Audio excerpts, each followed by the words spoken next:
Russia Ukraine war को 1250 दिन से ज्यादा हो चुके हैं। लाखों लोगों की मृत्यु हो चुकी है, करोड़ों की प्रॉपर्टी ध्वस्त हो गई है, लेकिन फिर भी रशिया यूक्रेन वॉर का अंत अभी तक नहीं हो चुका है। और इसी क्रम में जो ट्रंप हैं वो अपने नए स्ट्रैटेजी के साथ इस रशिया यूक्रेन वॉर में कूद चुके हैं, जिसके तहत उनका मानना है कि रशिया यूक्रेन वॉर जो है वो खत्म हो जाएगा। उन्होंने ट्रंप के द्वारा पुतिन को ये पब्लिकली धमकी दी गई है कि जो पुतिन जो है वो रशिया यूक्रेन वॉर को खत्म करने में इंटरेस्टेड नहीं लेता है और इसीलिए हम उनके साथ अब बात करने में इंटरेस्टेड नहीं लेते हैं। उन्होंने बोला है कि हमने उनको कई कॉल्स किए और कई कॉल्स पे उनसे बात हुई, वो अच्छी अच्छी मीठी मीठी बात करते हैं, लेकिन जब उनको रोकने की बात की जाती है, जब उनसे एक्सपेक्ट किया जाता है कि वो इस रशिया यूक्रेन वॉर को रोक देंगे, तो वो रोकने का काम नहीं करते हैं। इसीलिए अब हमको भी उनसे बात नहीं करना है। और पहले इन्होंने 50 दिन की धमकी दी थी, लेकिन अब वो कहते हैं कि अगर 10 दिन के अंदर में पुतिन ने रशिया यूक्रेन पीस डील के ऊपर में साइन नहीं किया,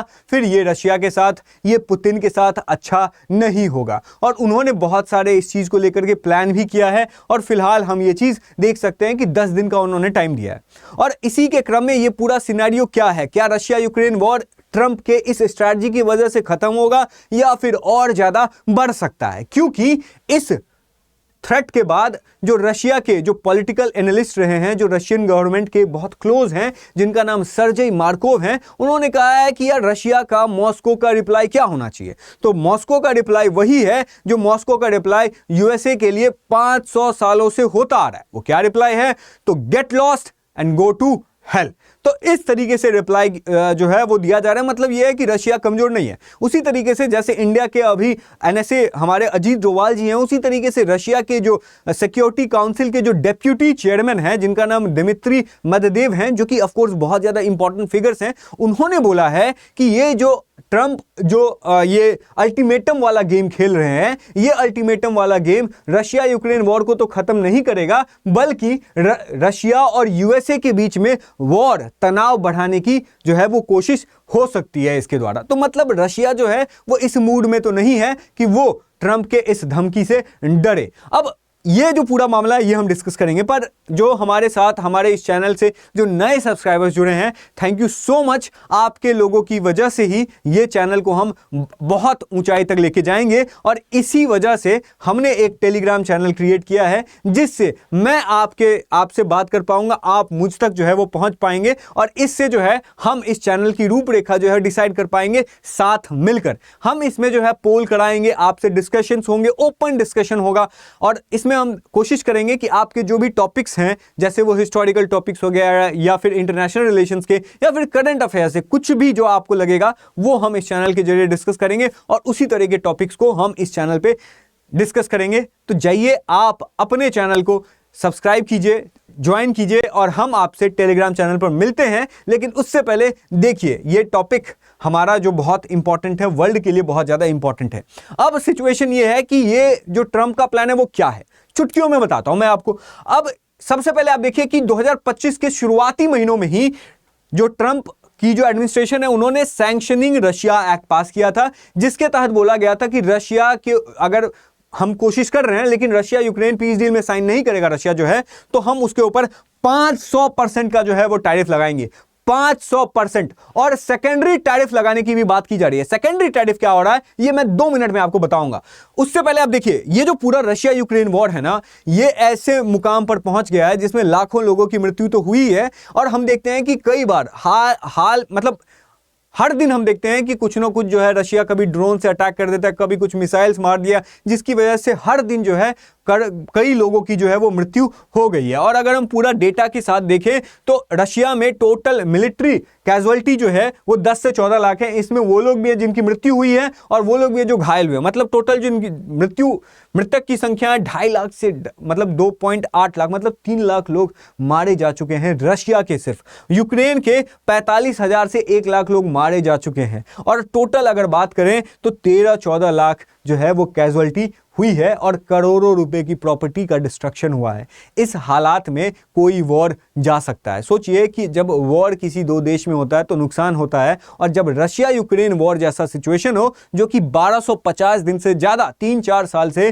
कंटिन्यू हो रहा है, तो सोचिए कि उस देश का हाल क्या होगा।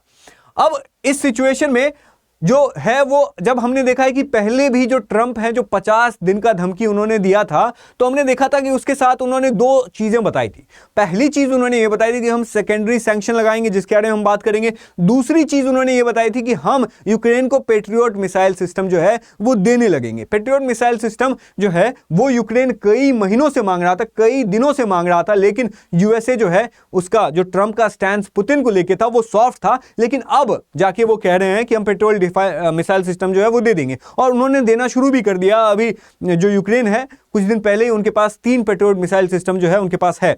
अब सिस्टम क्या है, अब देखिए ये जो पेट्रोल मिसाइल सिस्टम है ये यूएसए दे रहा है। मतलब क्या है कि यूएसए के लोग जो है उसका पैसा भरेंगे नहीं।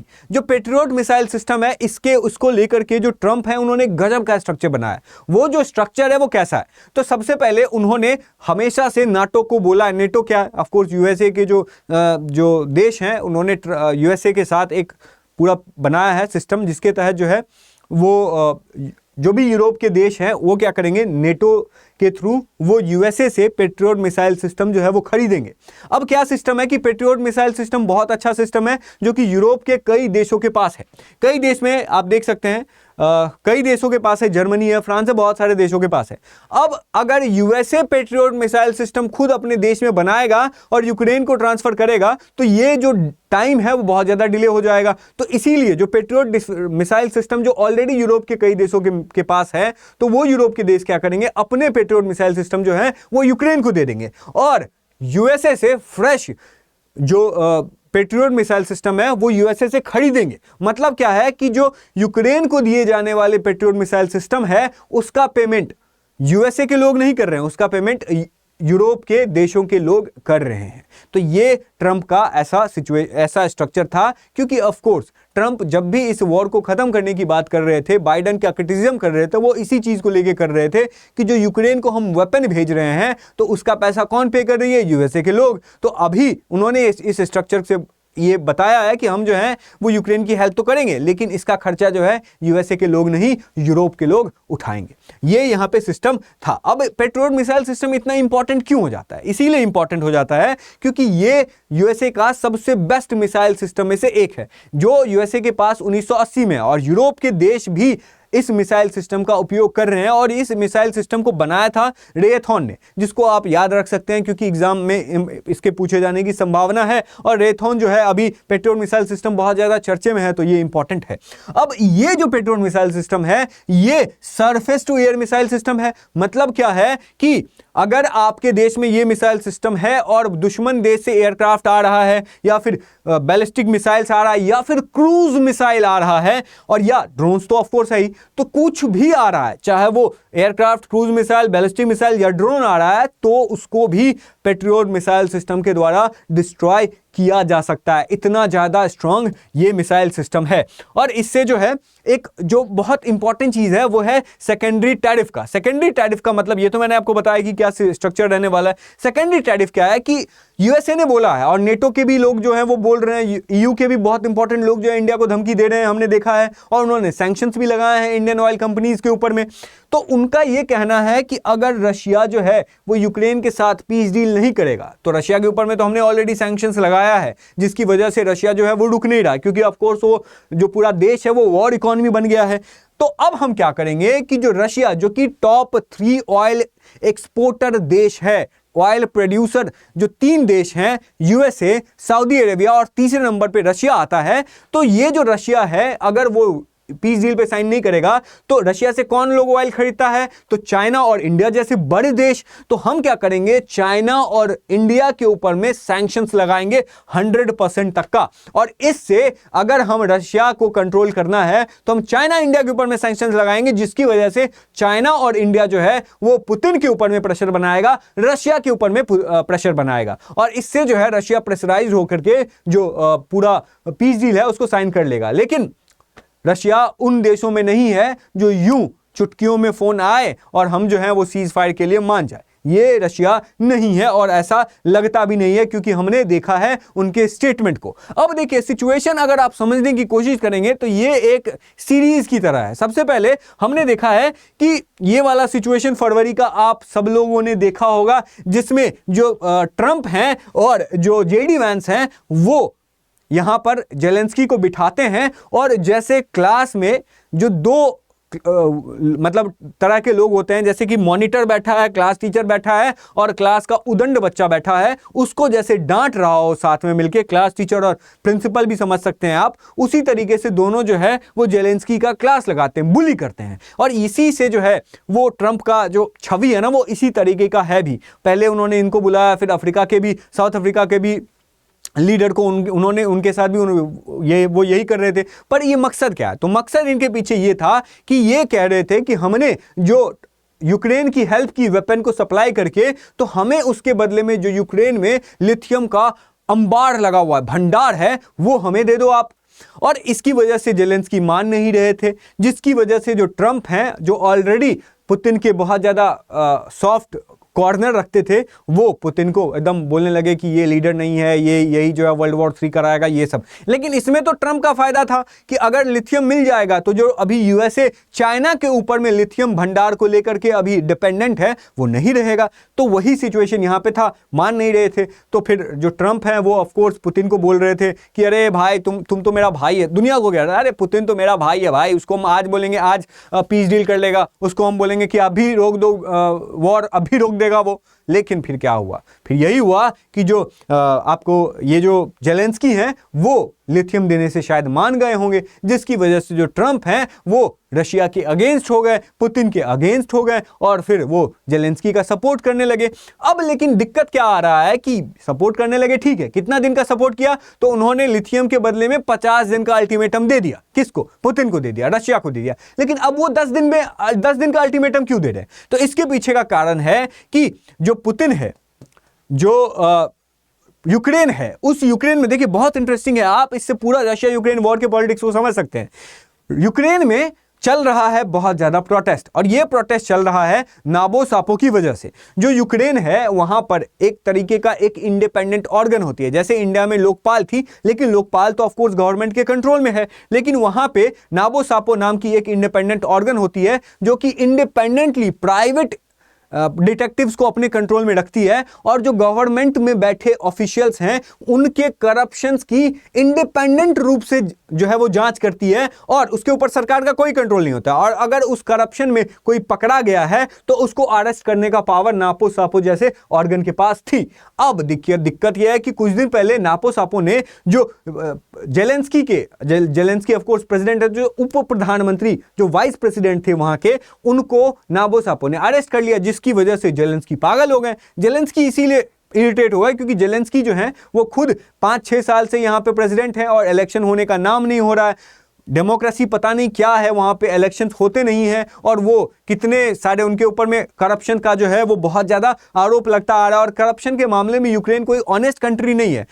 मतलब जो करप्शन परसेप्शन इंडेक्स है उसमें करीब जो है वो 135 अगर आपको पाकिस्तान का इंडेक्स है, तो जो यूक्रेन का इंडेक्स है वो आपको 105-113 के करीब में पाया जाता है। तो मतलब करप्शन परसेप्शन इंडेक्स में बहुत ज्यादा बुरा स्थिति है यूक्रेन का, क्योंकि ऑफ कोर्स वहां पे भ्रष्ट अधिकारी हैं, जो यूएसए से यूरोप से जो वेपन्स आते हैं उसमें भ्रष्टाचार होता है। वहां के जो मिलिट्री ऑफिशियल्स हैं उनके खाने की व्यवस्था, जो वहां के सैनिक हैं उनको फूड प्रोडक्ट दिया जाता है, खाने के लिए दिया जाता है, उसमें भी भ्रष्टाचार हो रहा है, जिसकी वजह से वहां के लोग जो है वो खूब ज्यादा प्रोटेस्ट कर रहे थे। और इस प्रोटेस्ट ऑफ कोर्स इसमें रशिया का हाथ भी हो सकता है, मतलब हाथ क्या ही होगा, बट हाँ, तो इस प्रोटेस्ट की वजह से रशिया जो है वो भी फिलहाल के लिए रोक दिया था। तो जो ट्रंप है उनको दिक्कत ये है कि अगर ऐसे प्रोटेस्ट होता रहेगा तो जो रशिया है वो तो ऑफ कोर्स जीत जाएगा यूक्रेन को, क्योंकि यूक्रेन में जो गवर्नमेंट है उसका ही सपोर्ट अगर जनता नहीं कर रही है,